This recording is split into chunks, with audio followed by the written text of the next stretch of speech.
अस्सलामुअलैकुम वरहमतुल्लाहि वबरकातुहू। हमारा छठा एपिसोड आपके सामने है। नाजरीन, मेरी आपसे रिक्वेस्ट होगी कि आप हमारे चैनल को ज़रूर सब्सक्राइब करें। जैसे मैंने लास्ट टाइम भी बात की थी कि 80% से ज़्यादा लोगों ने जो हमारा देख रहे हैं चैनल और जो हमारे वीडियोस देख रहे हैं, उन्होंने अभी तक हमें सब्सक्राइब नहीं किया। हमारी आपसे रिक्वेस्ट होगी कि आप ज़रूर सब्सक्राइब करें।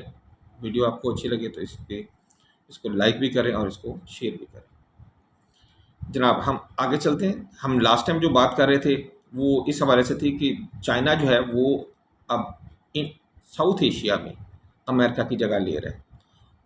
अमेरिका जा रहा है और China as a super power South Asia को कंट्रोल करने जा रहा है। और किस तरह? With the help of Pakistan. चलें जी, हमने लास्ट टाइम बात की कि ट्रंप इंतज़ामिया ने यू टर्न लिया और प्रॉपर इंडिया उसको रीड नहीं कर सका, जिसका इन्होंने नुकसान उठाया। हुआ क्या? इंडिया बिल्कुल आसमानों पे चला गया था जब ट्रंप इंतज़ामिया और फिर उसके बाद बाइडन इंतज़ामिया ने इसके नाज नखरे उठाए, यहाँ पे बहुत सारी इन्वेस्टमेंट्स की और इसको अपने नए जो इलाकाई हमने जो देखे थे जो इत्तेहाद हैं उनका हिस्सा बनाया, जैसे इसको क्वाड का हिस्सा बनाया गया। तो ये सारी चीज़ें हमें नज़र आ रही थी कि हर जगह के ऊपर इंडिया को आगे रखा जा रहा था। अब हुआ क्या है? इंडिया ये भूल गया कि ये सारी प्रायोरिटीज़ जो इसे दी जा रही हैं वो बेसिकली वो तो उन्होंने अपने मतलब के लिए दी थी, और जब वो मतलब पूरा नहीं होगा तो कौन इसके पीछे खड़ा होगा? और यही हुआ कि जिसे वो बदमाश बना के खड़ा कर रहे थे वो तो रेत की दीवार साबित हुई, और रेत की दीवार के साथ भी भला कभी कोई खड़ा होता है? इसी जोन में कि मेरे साथ सारी दुनिया होगी, इंडिया ने पाकिस्तान के ऊपर अटैक कर दिया। ये देखें, ये अटैक पाकिस्तान पे नहीं था, आप नोट कर लें ये चीज़। ये अटैक उसे पता था कि चाइना पाकिस्तान के साथ है, बज़ाहिर उसने ये पाकिस्तान पे अटैक किया, लेकिन असल अटैक जो था वो डायरेक्ट तो चाइना भी नहीं कर सकता था, इनडायरेक्टली उसने ये चाइना के ऊपर किया, और चाइना को आंखें दिखाने के लिए कि देखो मैं तुम्हारे दोस्त, तुम्हारे साथी, और जिसे तुम साथ लेके चलते हो मैं उसे कैसे सबक सिखाता हूँ। ऐसे में चाइना कैसे पीछे रह सकता था? चाइना की भी जाहिर है एक अपनी अना है, उसकी भी एक ईगो है और उसकी भी कुछ ज़रूरियात हैं। अगर आज पाकिस्तान जो है वो पीछे रह जाता है तो उस सूरत में चाइना भी दुनिया से बहुत पीछे रह जाएगा। जैसे मैंने आपसे पहले कहा कि पाकिस्तान तो दुनिया में इमर्ज होता हुआ एक ऐसा सितारा है जो कि सुपर पावर मेकर है। तो सुपर पावर मेकर का जो साथ नहीं देगा वो सुपर पावर कैसे बनेगा? बहरहाल, जब सपोर्ट अब नहीं मिली है इंडिया को, तो इंडिया की बदमाशी भी ख़त्म हुई। उसका जो आप कह लें कि एक ऑरा उसने नकली बनाया हुआ था पूरी दुनिया के सामने कि वो एक उभरती हुई मईशत है और एक उभरती हुई सुपर ताकत है। असल में तो इंडिया अपने आप को अब सुपर ताकत समझना शुरू हो गया था, सुपर पावर बनने की ये सोचों में पड़ गया था। और ये तो भाई सलामती कौंसिल की मुस्तकिल रुकनीत के लिए मरा जा रहा था। इसका वो चेहरा लोगों के सामने आया है जिसको हम कहते हैं मरियल, जिसको कहते हैं बुज़दिल, जिसको कहते हैं शिकस्त खुर्दा, और जिसको कहते हैं नॉन प्रोफेशनल। यही वजह है कि अमेरिका ने नज़रें ही इसे हटा ली। चाइना ने बहुत ज़्यादा काफ़ी अर्सा हो गया है बार बार इंडिया को इस तरफ तवज्जो दिलाई कि आपके यहाँ भी गुर्बत बहुत ज़्यादा है, आपको भी तरक्की की ज़रूरत है, पाकिस्तान को भी तरक्की की ज़रूरत है, इस पूरे रीजन को तरक्की की ज़रूरत है। आए हम मिल के इस रीजन को तरक्की देते हैं।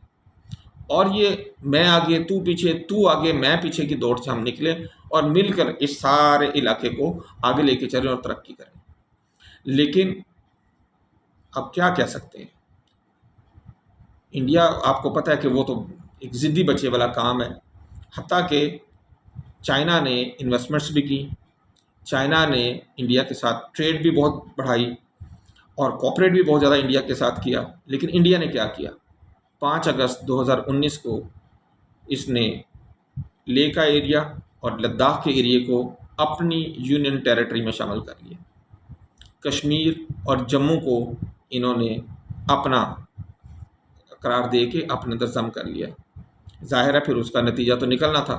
2020 में ईस्ट लद्दाख में मार मार के चाइना ने इनको भुरकस निकाल दिया, और वो पहला मौका था जब चाइना ने अपनी वो पॉलिसी कि इंडिया के साथ हम मुकम्मल कोऑपरेट करके चलेंगे उसको ख़त्म किया, और इस नतीजे पे पहुँचे कि नहीं, ये लातों का भूत है, ये बातों का भूत नहीं है। तो बस फिर इसके साथ जो होना था वो फिर हुआ है। ऑपरेशन सिंदूर जो है, कहने को तो वो 6 तारीख से लेकर 10 तारीख तक 4 दिन के लिए चला, लेकिन एक्चुअल ये पहले दिन ही ख़त्म हो गया था, 6 और 7 की रात को। वो ऐसे कि जो बीवीआर फाइट हुई है, इस बीवीआर फाइट को पूरी दुनिया ने देखा है। 100 से ज़्यादा तैयारों ने इसमें हिस्सा लिया। 72 तैयारे ये इंडिया की तरफ से आए थे, 40 या 42 तैयारे पाकिस्तान की तरफ से भी थे। पूरी दुनिया ने ये देखा कि बीवीआर की इस दौड़ में पाकिस्तान ने 7-0 से कामयाबी हासिल की। 7-0 जो है ये बहुत बड़ी एक बनती है कि एक ही दिन में, एक ही लड़ाई में कुछ घंटों के अंदर किसी मुल्क के 7 तैयारे गिरा लिए जाएं, जबकि वो दुश्मन को ज़रा सा भी नुकसान ना पहुंचा सके। इससे ज़्यादा बेइज्जती, इससे ज़्यादा बेहुरमती, इससे ज़्यादा जलालत और क्या होगी इंडिया के साथ। आप देख लें कि जो आप वो इनके एयर चीफ का बयान आया है, दबे लफ्ज़ों में उसने ये कह दिया है कि इंडियन गवर्नमेंट जो है, इनसे जब हम चीज़ मांगते हैं हमें कोई चीज़ नहीं मिलती है। ये मुआहदे करते हैं, मुआहदे अपने टाइम पे पूरे नहीं होते। ये तेजस बनाने का हमें कहते हैं, हमें तेजस नहीं मिलते। ये नई टेक्नोलॉजी हम इन्हें लाने का कहते हैं, नई टेक्नोलॉजी ये लेके नहीं आते। तो नतीजा क्या निकल रहा है? ऐसे में वो बेचारा क्या लड़ेगा? उसने तो लड़ाई से पहले भी कहा था कि ना लड़े, आर्मी चीफ ने भी कहा था कि लड़ाई से पहले कि ना लड़े। नेवी वाले तो खैर लड़े ही नहीं ना, वो तो भाग गए। तो नहीं सबक सीखा इसने इंडिया ने, और उसका नतीजा क्या निकला? उसका नतीजा ये निकला कि इसकी इस हमाकत की वजह से चाइना अब इस सारे एरिए पे हावी हो गया है, और अमेरिका इधर से अपना बोरिया बिस्कुट मीट नहीं कर रहा है। पाकिस्तान ने न सिर्फ ये कि इनके 7 तैयारे गिराए, बल्कि अगले दिन ही 7 तारीख की सुबह फ़ौरन डेलीगेट्स को बुलाया, फ़ौरन सहाफ़ी जितने भी गैर मुल्क के सहाफ़ी थे उन तमाम को बुलाया, और उनके सामने एक अपनी प्रेजेंटेशन रखी, जिसमें वाइस एयर चीफ औरंगज़ेब साहब ने, वाइस एयर मार्शल औरंगज़ेब साहब ने इस कदर ज़बरदस्त तरीके से, इस कदर शानदार किस्म की एक प्रेजेंटेशन दी, मल्टीमीडिया प्रेजेंटेशन थी, जिसमें हर चीज़ इतनी क्लियर थी कि लोगों को बहुत कम सवाल करने पड़े।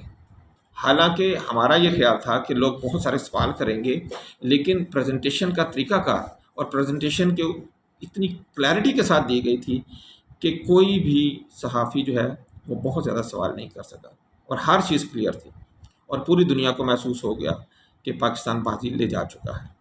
यही वजह है कि 8 तारीख को, 9 तारीख को पाकिस्तान के ऊपर हमले किए गए, और फिर जिसके जवाब में पाकिस्तान ने कहा कि अब सब्र करना मुनासिब नहीं, तो फिर पाकिस्तान ने 26 थप्पड़ मारे, और उन 26 थप्पड़ों की गूंज पहले 7 के बाद आप ये कह लें 7-0 जमा 26-0 के ऊपर आ गई, और ये मज़ीद जलालत इसने कमाई है। और देख लें, इंडिया आज तक साइलेंट है। उससे नुकसान का पूछें, वो कहता है जी अभी तो हम लड़ाई के मूड में हैं, अभी तो हमारी लड़ाई ख़त्म ही नहीं हुई, लड़ाई ख़त्म होगी तो हम इसके ऊपर बहस करेंगे। अच्छा भाई, तू ना ख़त्म कर लड़ाई, और इसे लड़ाई ख़त्म ना करके जो नुकसान हो रहे हैं हम उसको भी डिस्कस कर लेते हैं। देखा जाए तो इंडिया और पाकिस्तान दोनों ही एक बड़ी लड़ाई के मूड में नहीं थे। इंडिया का ख्याल भी ये था कि हम कुछ हम कुछ जो स्टैंड ऑफ वेपन्स जो हैं वो इस्तेमाल करेंगे, हम मिज़ाइल अपने फेंकेंगे, अपने मुल्क से ही फेंकेंगे।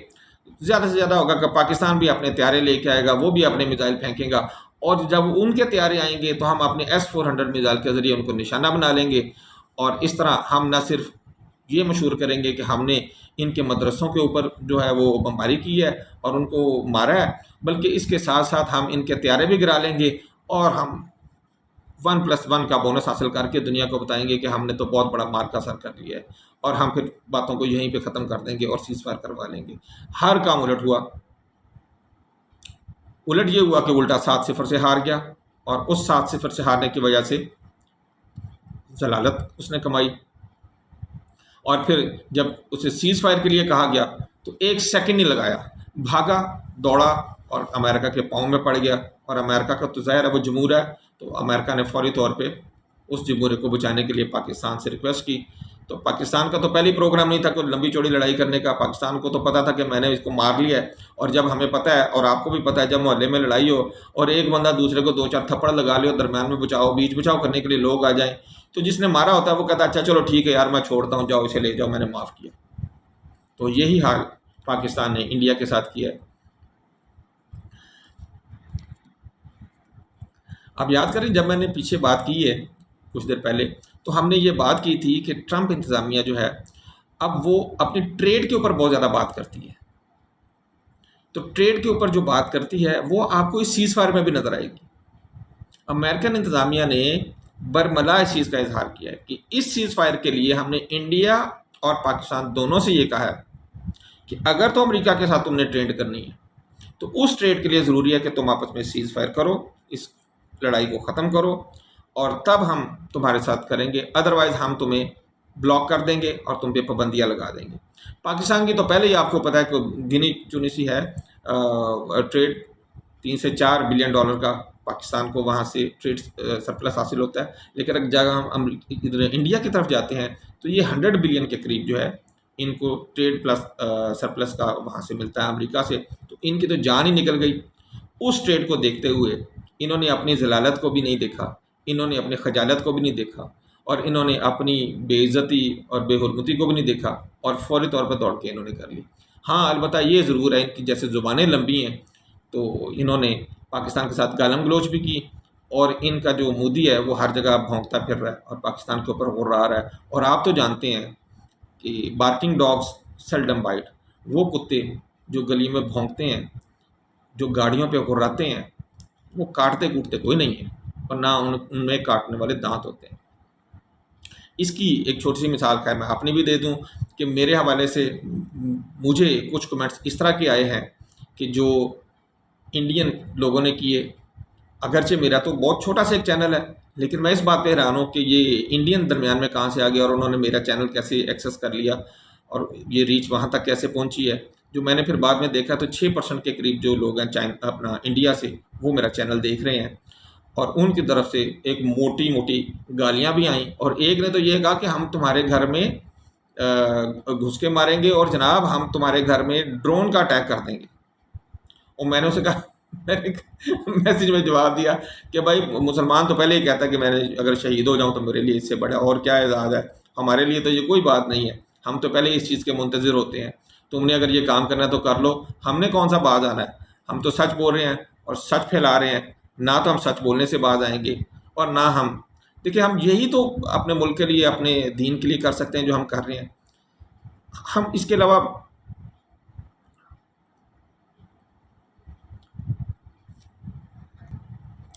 आप तो जानते हैं कि उम्र की इस हिस्से में अब हम शायद उस तरह तो जिहाद नहीं कर सकेंगे जिस तरह हमारे बच्चे कर रहे हैं।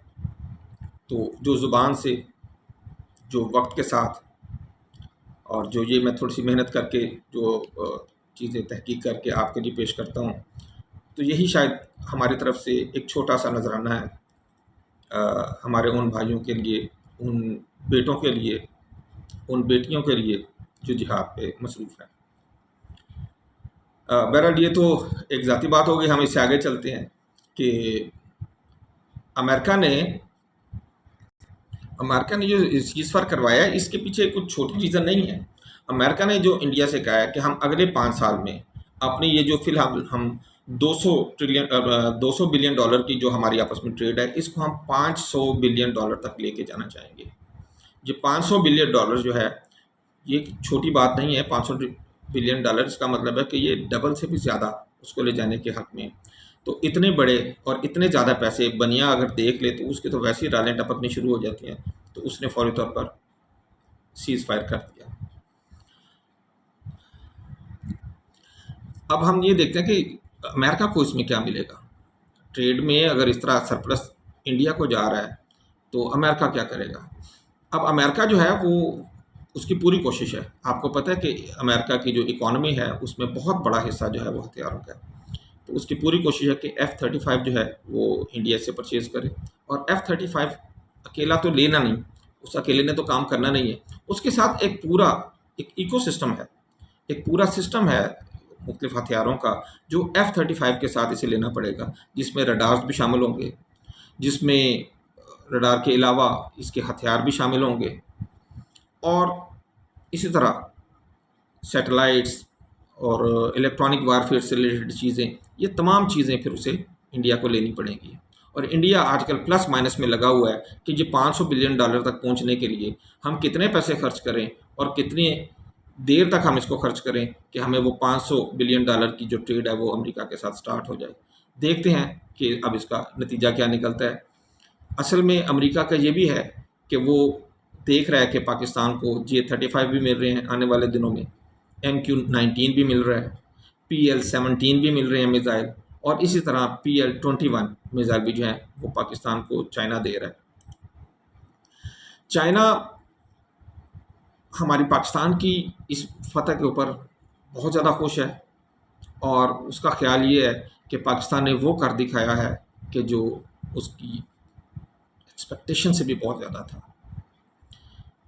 हम अपना ये छठी जो किस्त है या एपिसोड है, इसको हम फ़िलहाल यहीं पे रोकते हैं, और इंशाल्लाह मैं अब जो 7वीं जो हमारी किस्त आएगी, जो एपिसोड आएगी, उसमें हम यहीं से बात शुरू करेंगे कि चाइना जो है उसको पाकिस्तान की जो फ़तह है उससे क्या-क्या फ़ायदा हासिल हुए हैं और वो आगे क्या करने जा रहा है, और इंडिया इन तमाम चीज़ों को कैसे काउंटर करेगा। अस्सलामु अलैकुम व रहमतुल्लाहि व बरकातहू।